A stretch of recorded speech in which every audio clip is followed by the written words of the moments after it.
Hello friends, welcome to my YouTube channel education academy 2.0। Education academy 2.0 पे आप लोगों का स्वागत है। आज हम लोग 6ठी सदी ईसा पूर्व की राजनीतिक दशा के बारे में पढ़ेंगे। आज हम लोग क्या पढ़ने वाले हैं?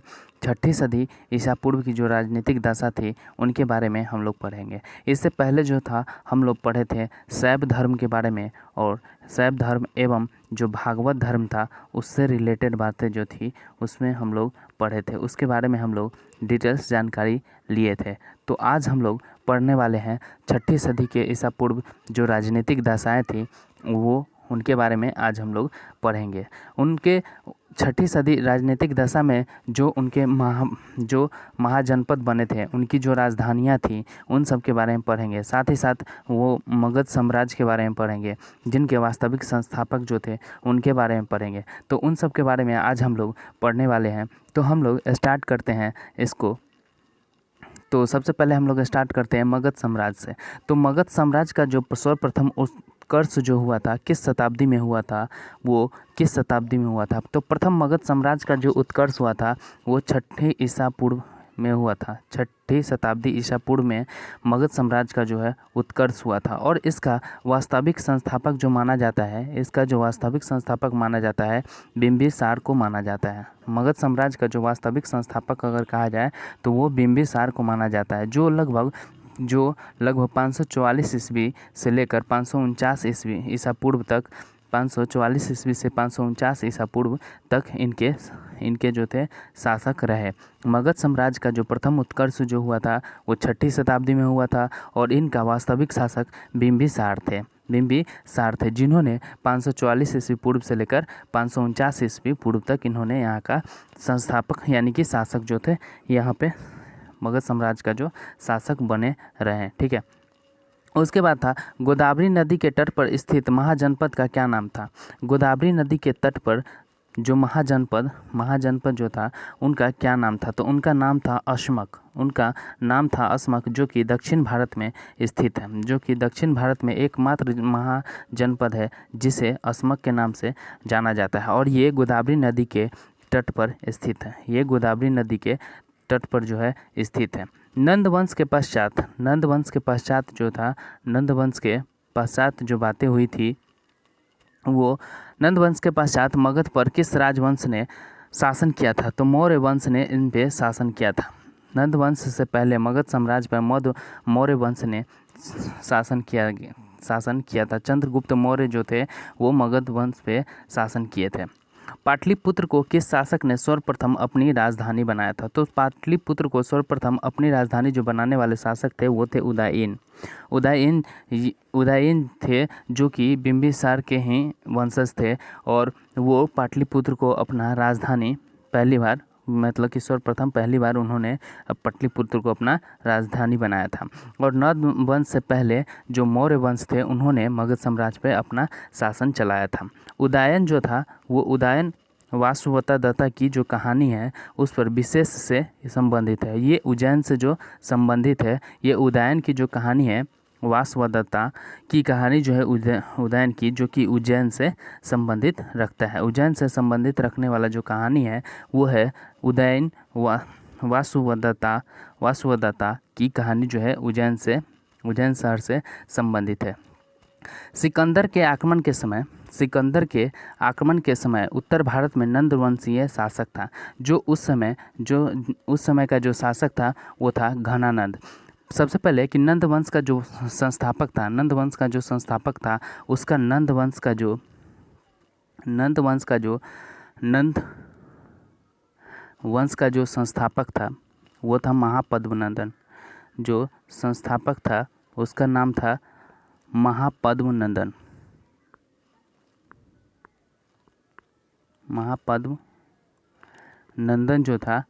महापद्मनंद जो था वो नंद वंश का संस्थापक था। और नंद वंश का सबसे अंतिम शासक जो था, अगर नंद वंश का कहा जाए अंतिम शासक जो था वो था घनानंद।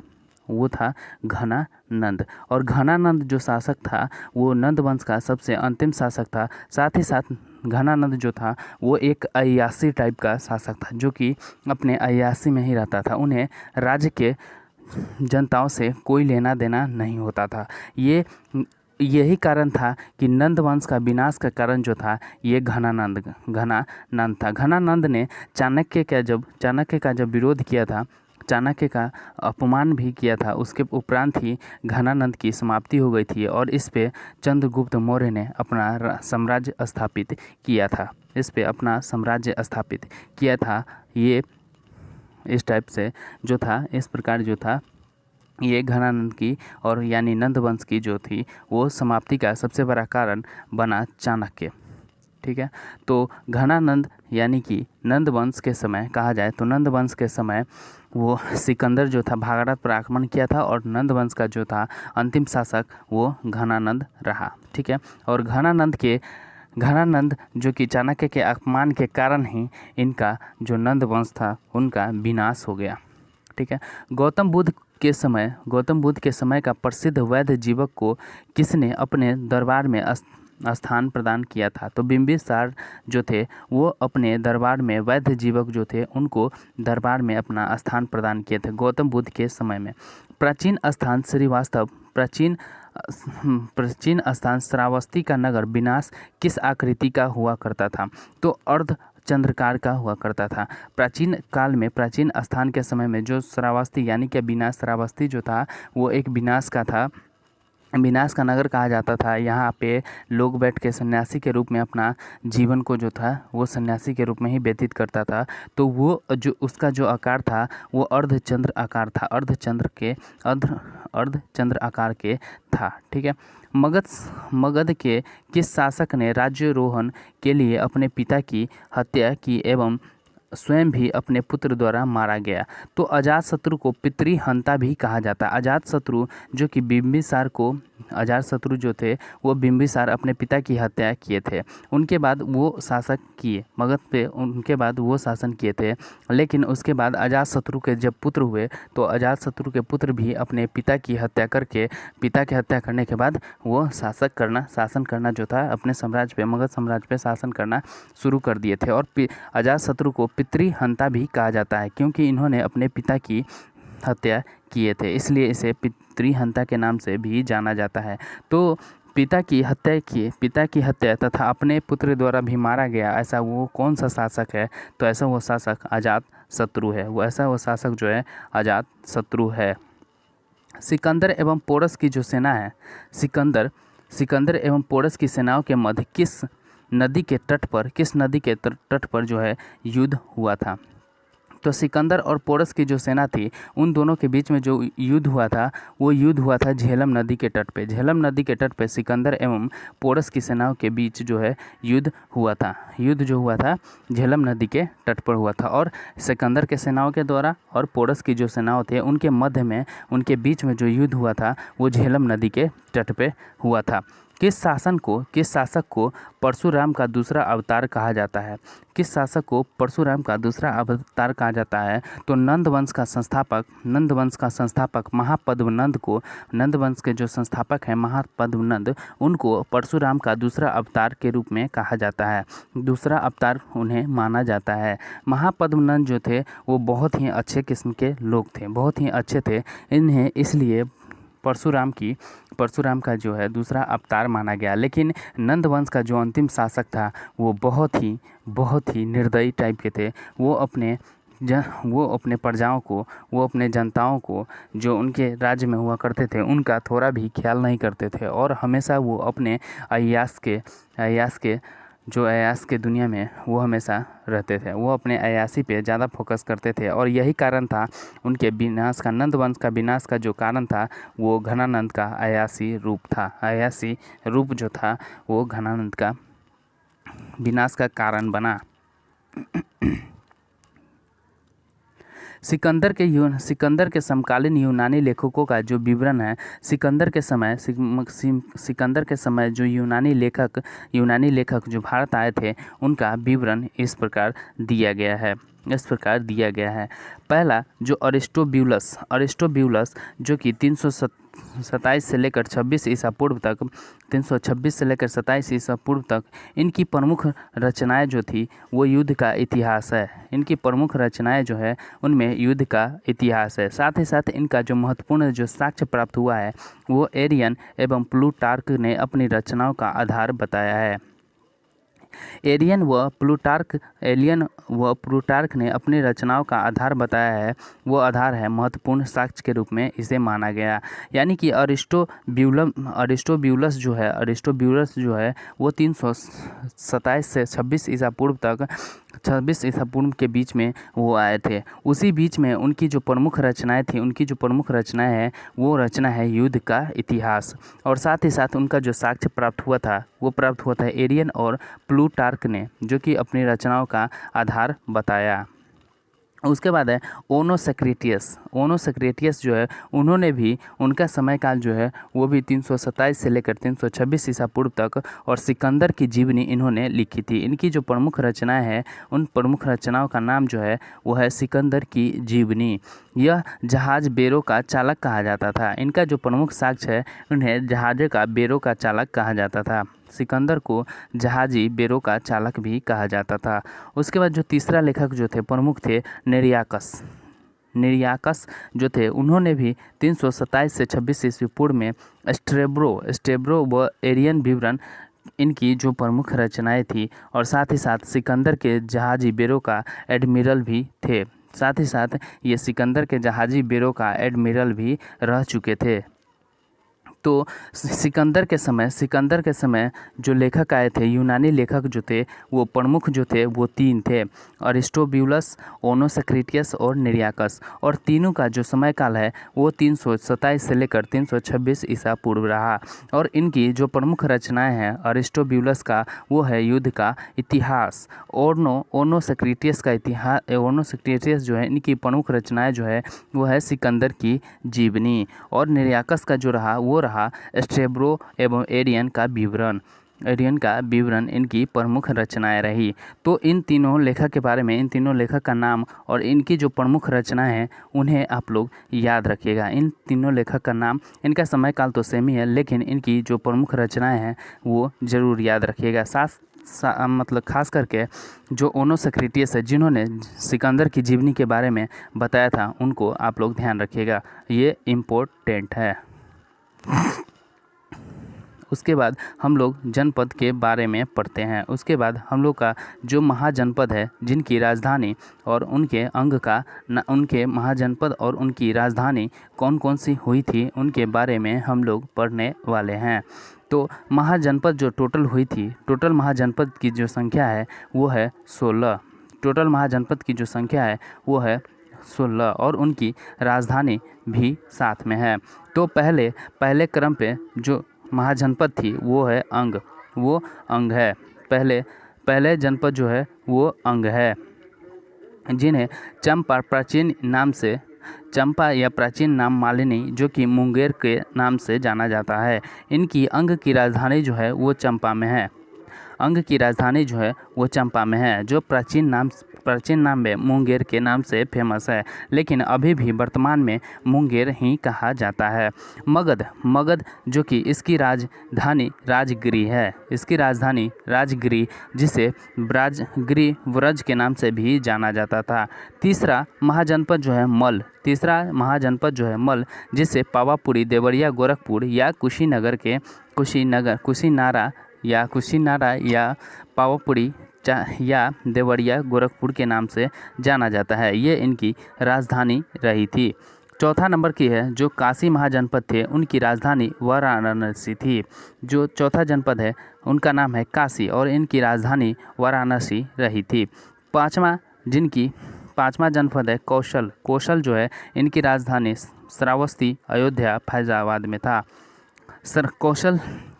कौशल जो है महाजनपद वो श्रावस्ती, अयोध्या, फैजाबाद में रहा। 7वां नंबर का पंचाल है। उत्तरी पंचाल अहिछत्र एवं दक्षिणी पंचाल काम्पिल्य रहा इनकी राजधानी। काम्पिल्य जो है इनकी राजधानी रहा था। पंचाल इनकी राजधानी जो पंचाल जो है इनकी राजधानी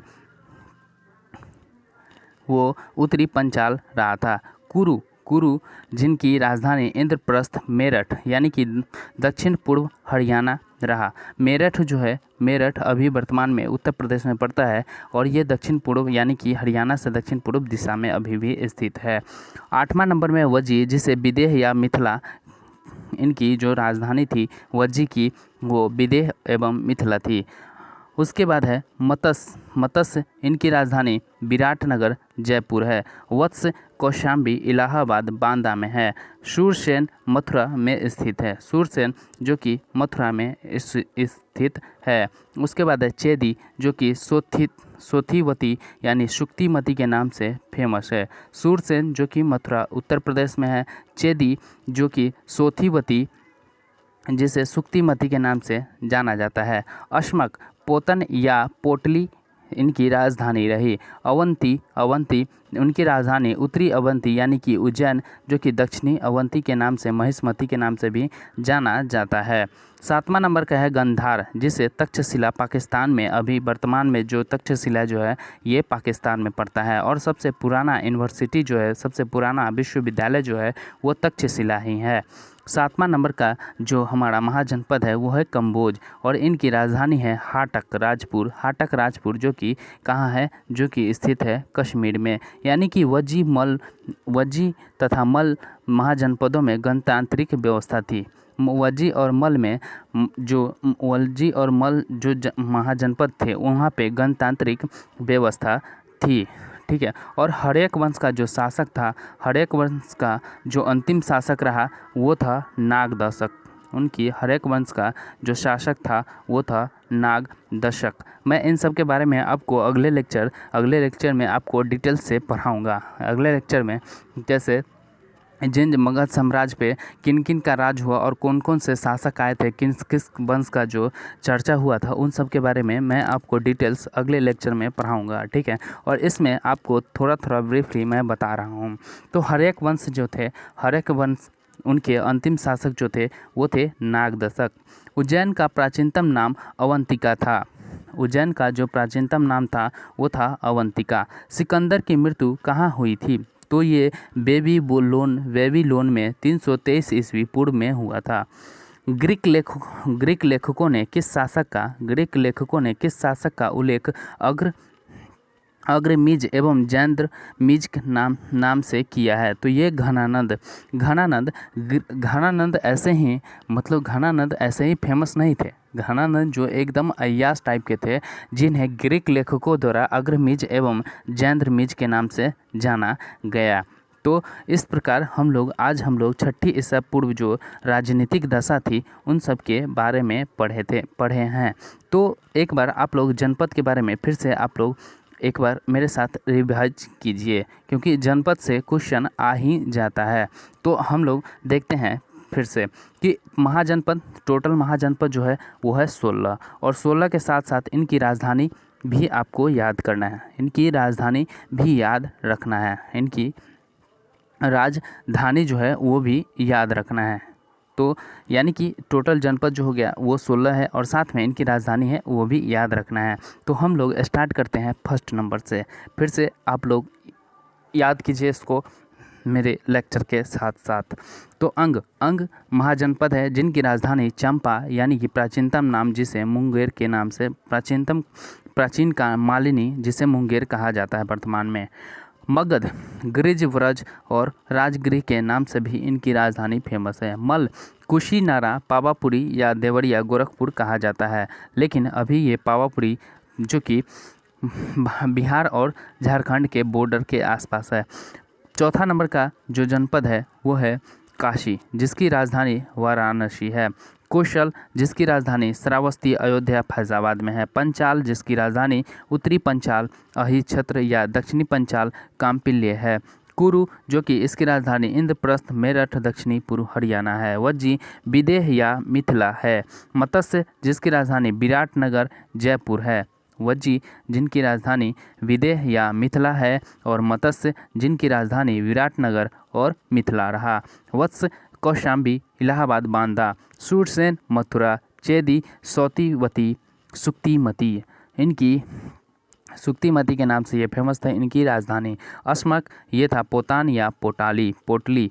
अवंती या उत्तरी अवंती जो कि जिसे उज्जैन कहा जाता था, और दक्षिणी अवंती जिसे महेशमती कहा जाता था। गंधार जो कि तक्षशिला पाकिस्तान में स्थित है, और कंबोज जो हाटक राजपुर जम्मू कश्मीर में स्थित है। और वज्जी और मल ही ऐसे दो महाजनपद थे। जहाँ पे गणतंत्रात्मक व्यवस्थाएं थी। बाकी इन सब जगहों पे, बाकी 14 जो जनपद हैं उन सब जनपदों पे गणतंत्रात्मक व्यवस्था नहीं थी। तो इस प्रकार जो है हमारा आज का लेक्चर हम लोग यहीं पे समाप्त करते हैं। तो हम लोगों ने पढ़ा आज अपने लेक्चर में आज हम लोगों ने पढ़ा छठी ईसा पूर्व राजनीतिक दशा के बारे में हम लोगों ने अच्छे से पढ़ा है। अब हम लोग कल से स्टार्ट करेंगे जो कि मगध साम्राज्य पे जिन जिन वंशों का राज हुआ, जिन जिन वंशों ने अपना शासक चलाया था, उन वंशों के बारे में डिटेल्स पढ़ेंगे और साथ ही साथ उन वंश की पूरी जानकारी देंगे। तो हम लोग इस लेक्चर को यही समाप्त करते हैं। जय हिंद, जय भारत, धन्यवाद।